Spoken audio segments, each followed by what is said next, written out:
So in the aftermath of the last video that I uploaded, I'm cleaning up here and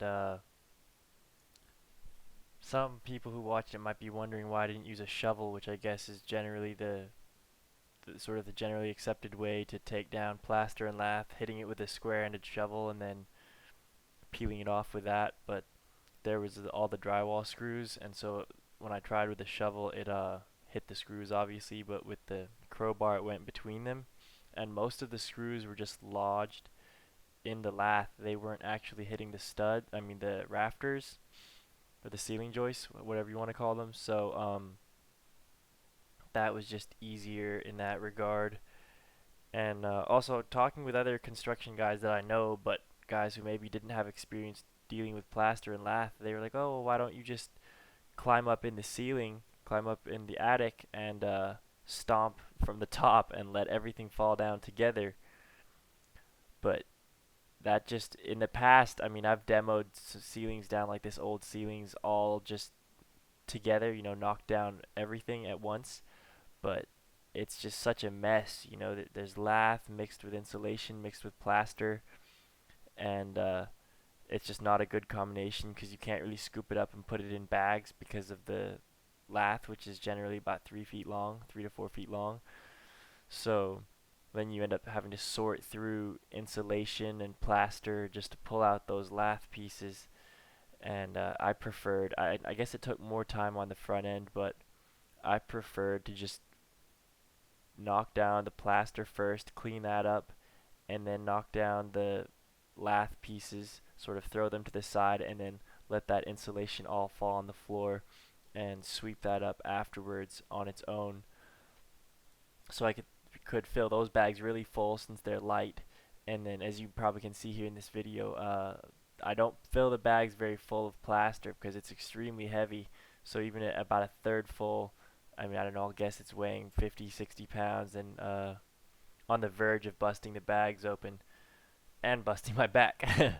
So yeah, I didn't fill these very full, but then I was able to fill those bags with insulation, I mean all the way to the top, since that stuff is really light. And the lath, my neighbor, he has like a little burn barrel, he likes to burn that stuff, so it's free firewood for him, and a good way for me to get rid of it without having to pay to dump it at the transfer station. So that was a win-win for both of us.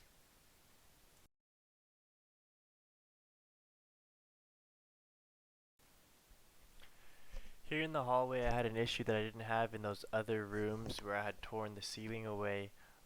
Between the wall and the ceiling, it wasn't a right angle.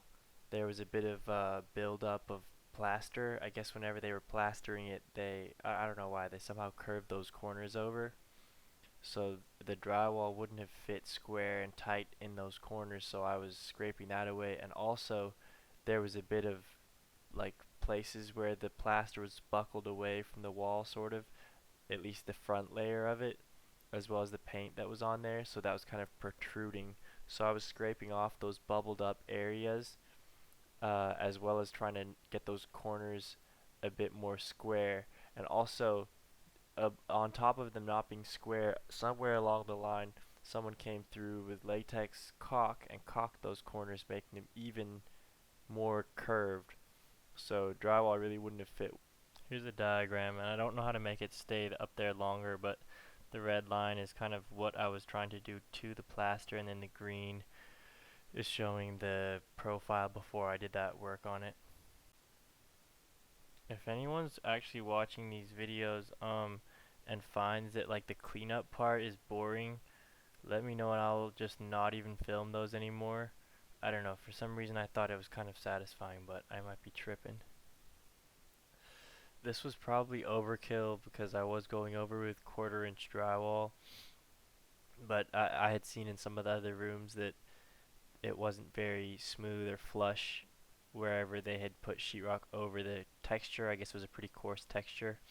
And I've done popcorn ceiling repairs before, but I haven't actually removed it, so I thought I might as well give it a shot and see how it goes. And to be fair, this wasn't how it really works on drywall. I had done some removal in the kitchen before I tore down that drywall, and it works a lot better on drywall than it does on a plaster ceiling like this, but this is the method to do it. You get a water sprayer, you spray water everywhere so it's good and damp, and then just get a good wide drywall knife, like a 10 inch or 12 inch, and it scrapes away really easily unless it's been painted. If it's painted, you're pretty much fucked.